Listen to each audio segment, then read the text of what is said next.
प्रकार एक cough syrup के नाम पर मध्य प्रदेश में 16 से ज्यादा बच्चों की मौत हो गई और राजस्थान में भी कुछ बच्चों के मरने की खबर है। हम समझते हैं कि 21वीं सदी के इस भारत में इस प्रकार की घटनाएं आत्मा को झकझोरने वाली है। आखिर किस प्रकार हमारी व्यवस्था है, आखिर किस प्रकार ये दवा कंपनियां लोगों की जान से खेल जाती हैं। और सबसे बड़ी विडंबना जो इन बच्चों की मौत की सामने आई है, सब बच्चे मध्यम वर्गीय और निम्न मध्य वर्गीय परिवारों से थे और ग्रामीण क्षेत्रों से थे। एक दवा बनाने वाली कंपनी जो तमिलनाडु की एक दवा बनाने वाली कंपनी थी, उसने इस कफ सिरप का निर्माण किया था। और सबसे बड़ी विडंबना यह है कि उसमें स्टेरॉइड्स की मात्रा इतनी ज़्यादा थी, डीएजी नामक स्टेरॉइड्स की मात्रा इतनी ज़्यादा थी कि जिसने बच्चों की किडनी पे असर करना शुरू कर दिया और कुछ ही दिनों में बच्चे तड़फ तड़फ के मर गए। ये सवाल व्यवस्था के सामने भी है, ये सवाल सरकारों के सामने भी है और ये सवाल उन दवा कंपनियों के सामने भी है जिन नौनिहालों के चिराग आपने बुझा दिए। कोई भी कंपनसेशन उन नौनिहालों के जीवन से बड़ी नहीं हो सकती। आप उन माताओं से, उन पिताओं से पूछिए, उन माँ से पूछिए जिसने अपने बच्चे को तड़पते तड़पते तड़पते अपनी आंखों के सामने मौत के आगोश में जाते हुए देखा होगा। महज एक डॉक्टर का लालच, दवा कंपनियों का ये लालच और दवाई बेचने की ये अवज, ये इस प्रकार की एक दौड़ इस देश में लगी हुई है। और ख़ासकर ये जो मेडिकल सेक्टर है, दवा बनाने वाली कंपनियां जिस प्रकार करोड़ों रुपया दवाओं के निर्माण से कमाती हैं और बदले में कई लोगों की जीवन लीला लील कर जाती हैं। आखिर कौन है इन मौतों का जिम्मेवार? कहने को तो जो डॉक्टर प्रदीप था, जो एक सरकारी डॉक्टर भी था और साथ में प्रैक्टिस भी करता था, जिसने मध्य प्रदेश में इस दवा को प्रिस्क्राइब किया था, उसे गिरफ्तार कर लिया गया है। डॉक्टर गिरफ्तार होंगे, केस चलेगा, जमानत पे छूट जाएंगे, लेकिन जिन परिवारों के चिराग बुझ गए, उन परिवारों को क्या ये डॉक्टर जवाब दे पाएगा?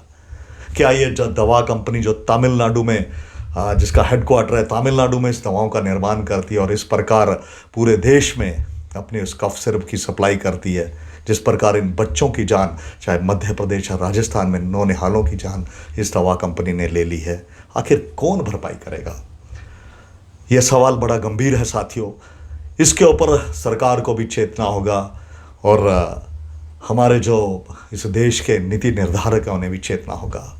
यदि आप भारत में देखें तो जिस प्रकार का मुनाफा दवा की कंपनियां कमाती हैं, आप समझिए ये कितना बड़ा झोल है। एक दवा चलती है, मेडिकल एमआर उसे लेकर डॉक्टर के पास जाता है और उस दवा को रिकमेंड करने के बदले एक मोटी कमीशन उस डॉक्टर को दी जाती है। और यहाँ तक कि बड़ी बड़ी लग्जरी कारें भी डॉक्टर को गिफ्ट्स की जाती हैं, विदेश के टूर उन्हें दिए जाते हैं ताकि वो डॉक्टर वो दवा प्रिस्क्राइब करे। वो डॉक्टर दवा प्रिस्क्राइब करता है, वो जो दवा की कीमत महज, अगर हम एक उदाहरण के तौर पे भी लें कि यदि वो दवा महज 5 रुपये में बनती होगी, लेकिन कस्टमर तक जाते जाते, ग्राहक तक जाते जाते 50-100 रुपये उसकी कीमत बन जाती है। सोचिए ये जितनी कमीशंस है जो मेडिकल रिप्रेजेंटेटिव डॉक्टर्स को देखते हैं और डॉक्टर से प्रिस्क्राइब करते हैं, और जब ये दवा खाने से बन के वहाँ तक चलती है, इसमें कितनी व्यवस्था शामिल है। और सबसे बड़ी बात है, ड्रग कंट्रोलर हर जगह कमीशन दी जाती है। और कहने को तो खैर सरकार ने अपना काम किया, जैसे ही ये चीज़ सामने आई ड्रग कंट्रोलर को सस्पेंड किया, डॉक्टर को गिरफ्तार किया, कंपनी को बैन किया, लेकिन ये चीज़ें वो जो बच्चे, वो जिन घरों के चिराग बुझे, उन्हें वापस नहीं ला सकती। आखिर ये कफ सिर्फ मौत का सिर्फ कैसे बन गया? ये एक बड़ा गड़बड़झाला है और इस गड़बड़झालों से ये एक ऐसा कमीशन खोरी का खेल है। और ख़ासकर भारत में दवा मेडिसिन सेक्टर एक ऐसा कमीशन का खेल है कि इस कमीशन के खेल में आपके मंत्री से लेकर संतरी तक, संतरी से लेकर ड्रग कंट्रोलर तक, ड्रग कंट्रोलर से लेकर डॉक्टर तक और डॉक्टर से लेकर एमआर तक, एक पूरी की पूरी चैन, एक पूरी की पूरी व्यवस्था इसमें लगी हुई है। और एवज में क्या जाता है? एवज में गरीब का बच्चा तड़फ तड़फ के मर जाता है। यह सवाल व्यवस्था के ऊपर एक बड़ा सवाल है, एक बड़ा प्रश्न चिन्ह है कि आखिर सरकारों ने इतनी छूट इन दवा कंपनियों को क्यों दी गई है? इन्हें इतनी छूट कैसे दी गई है कि ये लोगों की जान से खेल जाएं? और जब जानें चली जाती हैं उसके बाद प्रशासन झांकता है। ये एक बड़ा ही, मैं समझता हूँ, ये एक ऐसा, यदि आप देखें तो मेरे पास शब्द ही नहीं है कि उस दर्द को कैसे बयां किया जाए, ये इस कालाबाजारी को कैसे बयां किया जाए। और एक कालाबाजारी, और देखिए जो संपन्न वर्ग के लोग हैं वो बड़े बड़े हॉस्पिटल्स में जाते हैं, बड़े बड़े डॉक्टर्स, उन्होंने मेडिकल पॉलिसीज़ ली होती हैं, बड़े बड़े क्लेम लिए होते हैं, लेकिन एक गरीब का बच्चा। और जब मैं ये सारा केस पढ़ रहा था तो देखा था जो बच्चे थे वो सारे ग्रामीण क्षेत्र थे, निम्न वर्गीय जो लोग महज अपने 2 वक्त की रोटी का बड़ी मुश्किल से संघर्ष करके अपने जीवन यापन कर रहे हैं, उन सब बच्चों की मौत इस कफ सिरप ने ले ली है। खैर, उन बच्चों की तो मौत हो गई, उन परिवारों को जो सदमा लगना था लग गया। हम चाहते हैं कि प्रशासन को भविष्य में इसके ऊपर कड़ी कार्रवाई करनी चाहिए। दवा कंपनियों को के ऊपर एक बड़े रूल्स फ्रेम किए जाने चाहिए, और कोई भी दवा यदि जब वो मार्केट में आती है, क्योंकि कोई भी दवा जो होती है वो सीधा किसी की जान के साथ खेलती है, वो आपको स्वस्थ करती है, और यदि उसमें कुछ भी किसी भी प्रकार की स्टेरॉयड या किसी भी प्रकार की दवाई का ओवरडोज हो जाए तो वो सीधा आपके लिए जानलेवा साबित हो जाती है। और ये जो बच्चे, इस दवाई ने सीधा सीधा उन बच्चों की किडनी पे प्रहार किया और वो बच्चे मौत के आगोश में समा गए। इसके साथ ही हम ये भी कहना चाहते हैं, हम जो पेरेंट्स हैं उन्हें भी, माता पिता हैं बच्चों के, उन्हें भी ये कहना चाहिए कि आप सेल्फ मेडिकेशन मत कीजिएगा। कभी भी ऐसे खांसी के नाम पे जाके आप बाज़ार से दवा खरीद लेते हैं, ऐसा मत कीजिएगा। एक प्रैक्टिशनर डॉक्टर के पास ही जाइएगा।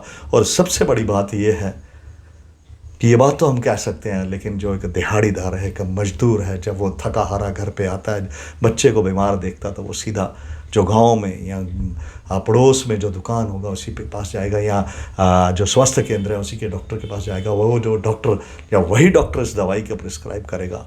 तो आप क्या कर सकते हैं, लेकिन फिर भी माता पिताओं को, पेरेंट्स को जागरूक होना जरूरी है। और सबसे बड़ी बात यह है, सरकारों को इस ओर चेतना होगा, सरकारों को इस ओर ध्यान देना होगा। दवा कंपनियों की नकेल कसनी होगी। ये जो बड़ा मुनाफा दवा जब फैक्ट्री से चलती है और यहाँ तक लोगों तक पहुँचते पहुँचते ये जो बीच का एक बड़ा कमीशन खोरी का खेल है, इस पर नकेल कसी जानी चाहिए, ताकि भारत का भविष्य सुरक्षित रहे, हमारे बच्चे सुरक्षित रहें। कोई भी आने वाले भविष्य में कोई भी ऐसा नौनिहाल अकाल मौत के मुंह में ना समा जाए। बच्चों को उनका जीवन मिले, बच्चों को उनका यौवन मिले। और हम समझते हैं कि ये जो दर्दनाक पीड़ा उनके माता पिता जिस दौर से समय गुजर रहे हैं, हमारी संवेदनाएं उनके साथ हैं। हम ईश्वर से यही प्रार्थना करते हैं कि ईश्वर उनको ये सदमा सहने की सद्बुद्धि दे। और सरकारों से भी ये निवेदन करते हैं कि ऐसी दवा कंपनियों को कड़ी से कड़ी सजा दी जाए, और जो भी डॉक्टर्स, जो भी ड्रग कंट्रोलर इनके में शामिल हैं, उन्हें एक ऐसी सजा दी जाए ताकि भविष्य में कोई भी ऐसी गलती ना कर सके। और हाँ, चलते चलते आप सबसे यह निवेदन है कि मेरा ये चैनल, आपका ये चैनल टॉक्स विद इंद्रजीत संबयाली से सब्सक्राइब करें, लाइक करें, शेयर करें। आपको हमारा ये वीडियो कैसा लगा कमेंट बॉक्स में जाके अपनी राय दें।